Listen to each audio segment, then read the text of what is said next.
मेरे सभी श्रोताओं को राम राम। आज मैं भागवत कथा महापुराण देवी पुराण का 7वां अध्याय आपको सुना रही हूँ। कृपया आप ध्यान से सुनना और कोई गलती हो तो माफ़ करना और मेरे चैनल को भी सब्सक्राइब कर देना, क्योंकि मुझे एक मंदिर बनवाना है। इस अध्याय में भगवती सती तथा भगवान शिव का आनंद विहार दक्ष द्वारा यज्ञ करने और उसमें शंकर को न बुलाने का निश्चय करना, महर्षि दधीचि द्वारा दक्ष की निंदा, नारद जी द्वारा सती को पिता के यज्ञ में जाने के लिए प्रेरित करना आदि बातें हैं। श्री महादेव जी बोले, नारद भगवान शंकर भगवती सती को प्राप्त कर अत्यंत कामार्थ हो गए और उन्होंने प्रथम गणों तथा महान बलशाली नंदी से कहा, प्रथम गण, मेरी आज्ञा से यहाँ से शीघ्र कुछ दूर जाकर तुम लोग देर तक स्थित हो जाओ। जब तुम लोगों को याद करूँगा तब तुम लोग मेरे पास आ जाना। मेरी आज्ञा के बिना कोई भी यहाँ कदापि नहीं आएगा। भगवान शंकर का यह वचन सुनकर वे सभी प्रथम गण उनका सान्निध्य त्याग कर कुछ दूरी पर स्थित हो गए। महामुने, उसके बाद भगवान शंकर सती के साथ उस निर्जन वन में दिन रात यथारुचि रमण करने लगे।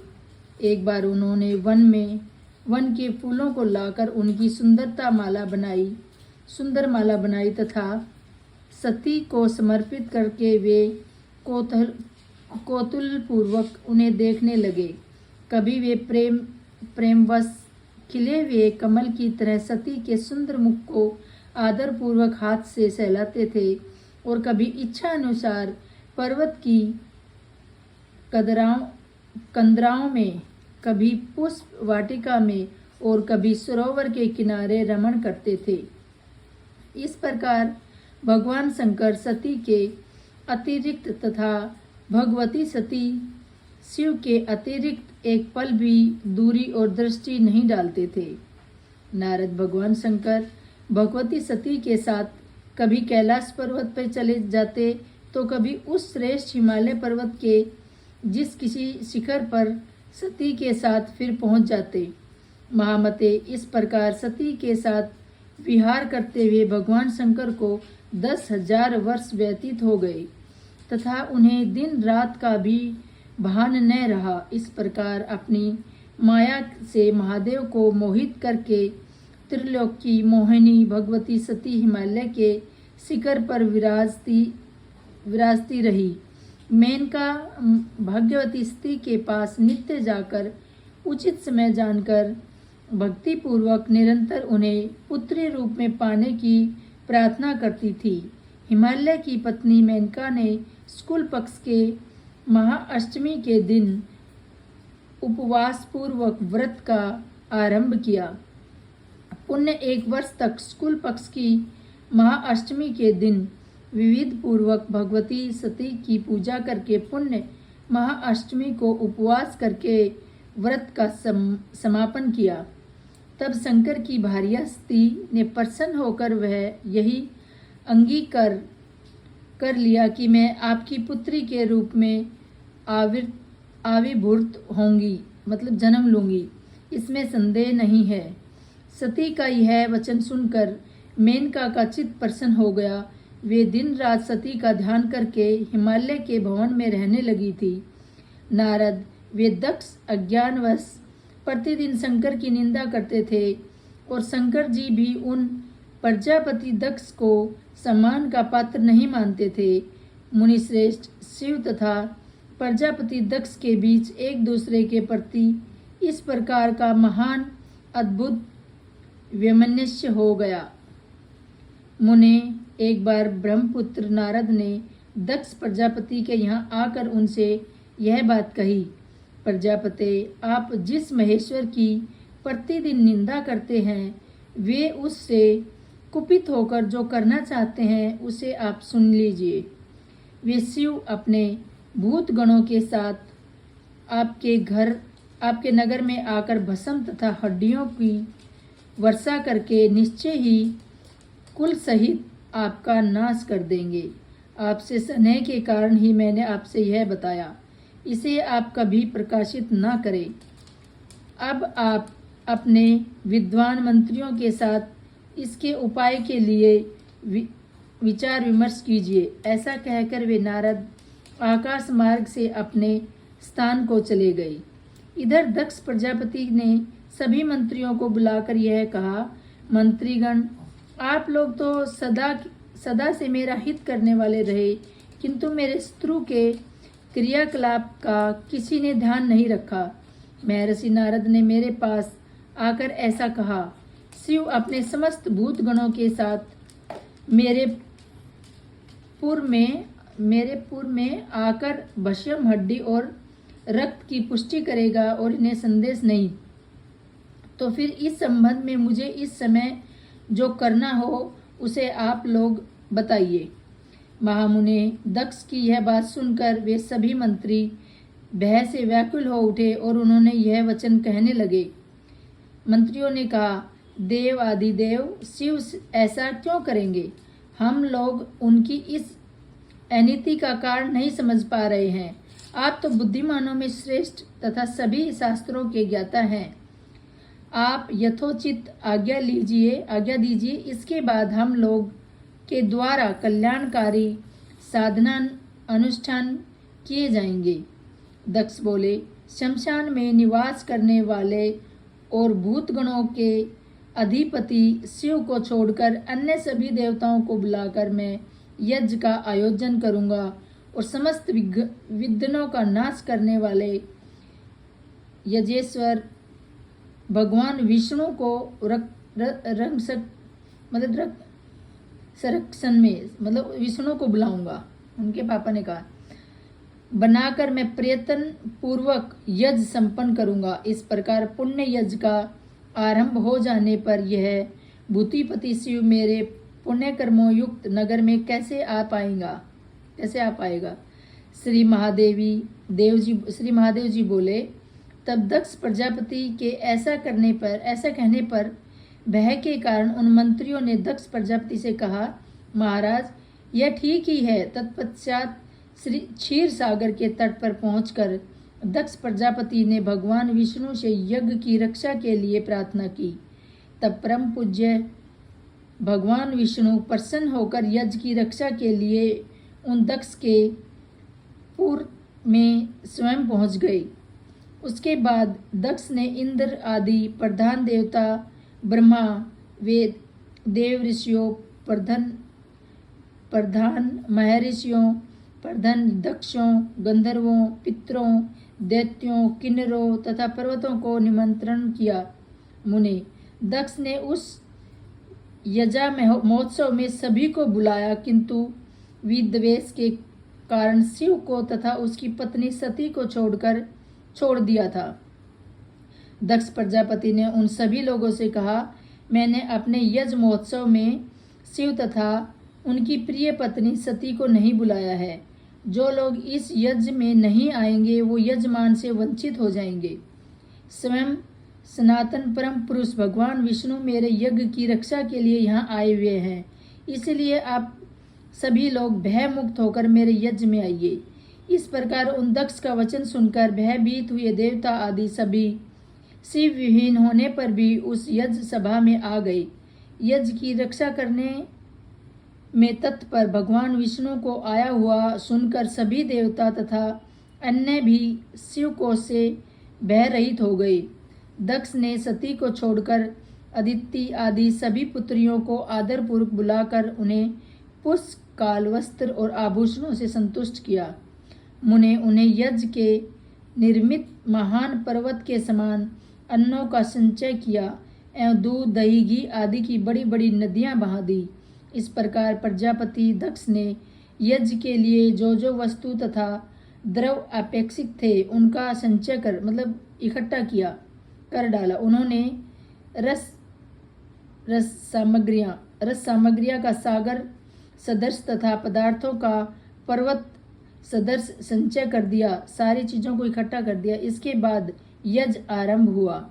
मुनि श्रेष्ठ, उस यज्ञ में स्वयं पृथ्वी वेदी बनी और यज्ञ कुंड में उद्रव तथा निर्मल शिखा वाले धूम रहित अग्निदेव स्वयं प्रज्वलित हुए।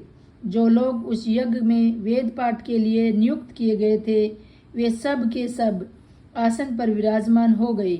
महामते, यज्ञ की रक्षा करने वालों के स्वामी, जगत के रक्षक आदि परम पूज्य परम पुरुष तथा यज्ञ स्वरूप साक्षात भगवान नारायण यज्ञ वेदी पर प्रतिष्ठित हो गए। इस प्रकार यज्ञ आरंभ हो जाने पर ज्ञानियों में श्रेष्ठ महामती दगीची ने यहाँ एकमात्र शिव को न देखकर दक्ष से ऐसे कहा। दगीची बोले, महान बुद्धि वाले प्रजापति, आप जिस प्रकार का यह यज्ञ कर रहे हैं वैसे न तो कभी हुआ है और न ही कभी होगा। ये सभी देवता इस यज्ञ में स्वयं ही साक्षात प्रकट होकर अपने अपने यज्ञ भाग से आहुति ग्रहण कर रहे हैं।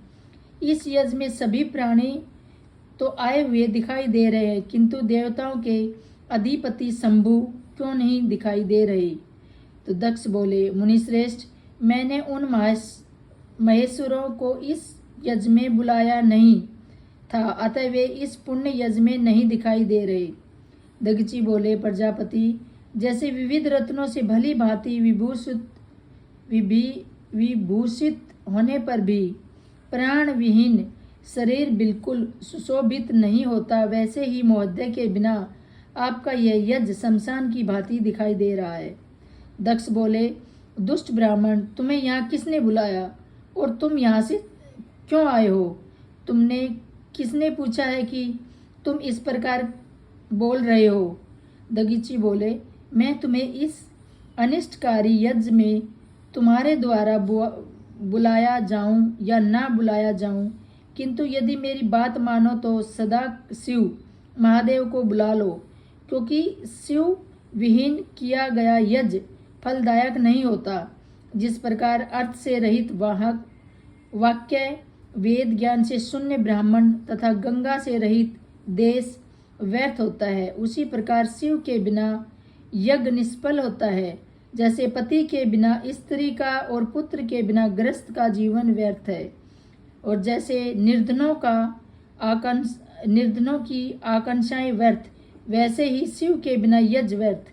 जिस प्रकार कुश विहीनी संध्या वदन, तिल विहीन तर्पण और हवि से रहित होम निष्फल होता है, उसी प्रकार शंभु विहीन यज्ञ भी निष्फल होता है। उसी प्रकार शंभु विहीन यज्ञ भी निष्फल होता है। जो विष्णु है वे ही महादेव है, और जो महादेव है वे ही स्वयं नारायण विष्णु है। इन दोनों में से कभी भी कहीं कोई भेद नहीं है। इस प्रकार जो इनकी निंदा करता है वह स्वयं ही निंदित होता है। इनमें किसी एक की निंदा करने वाले से दूसरा कभी प्रसन्न नहीं होता।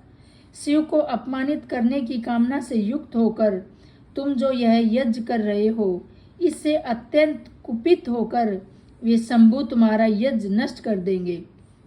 दक्ष बोले, संपूर्ण जगत की रक्षा करने वाले भगवान विष्णु जिस यज्ञ में रक्षक है, उस यज्ञ में वह शमशानवासी शंभु मेरा क्या कर लेगा?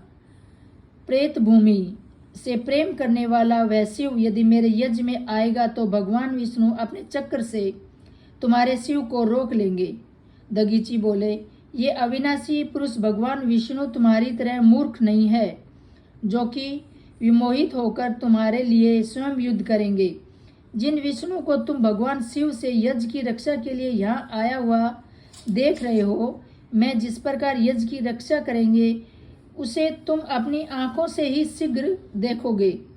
श्री महादेव जी बोले, उन दगीची की यह बात सुनकर क्रोध से अत्यंत लाल नेत्रों वाले दक्ष ने अपने अनुचरों से यह कहा, इस ब्राह्मण को यहाँ से दूर ले जाओ।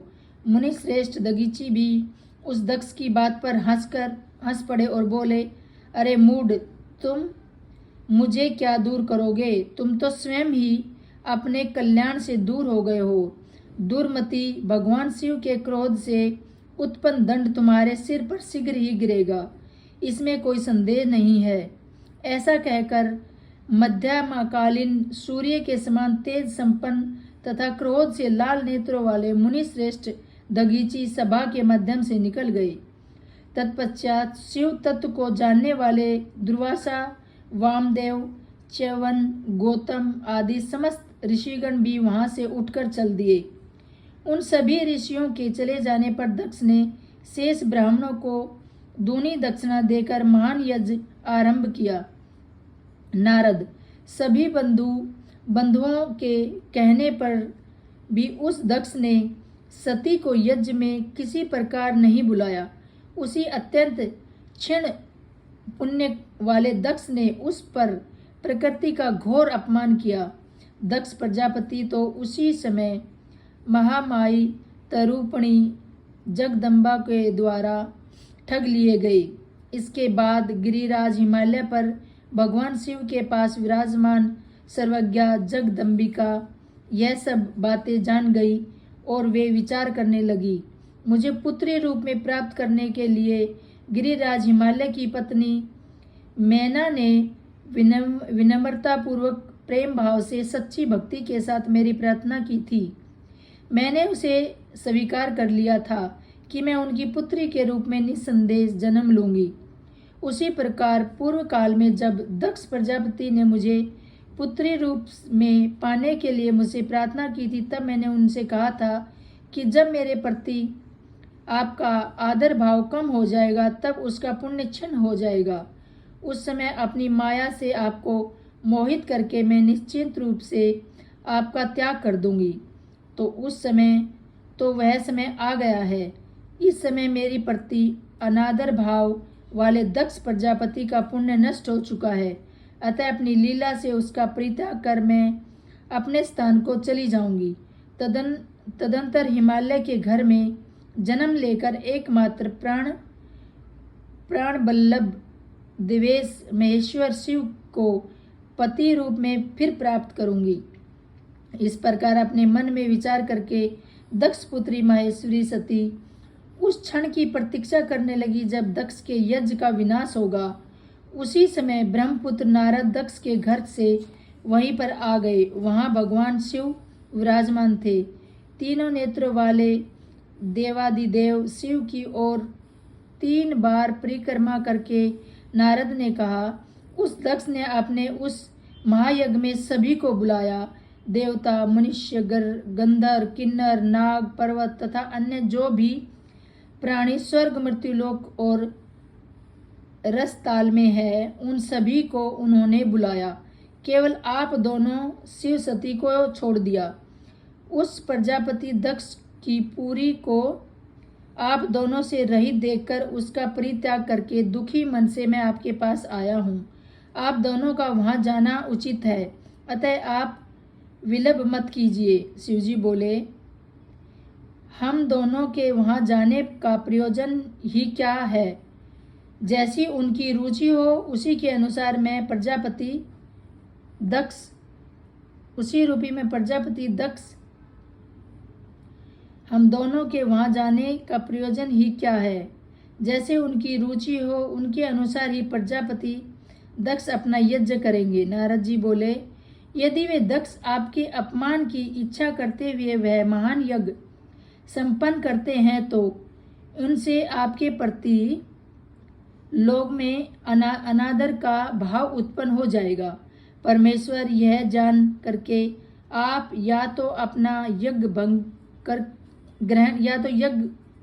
भाग ग्रहण कीजिए अथवा सुरेश्वर उस यज्ञ में ऐसा विधान डालिए ताकि वह संपन्न न हो सके।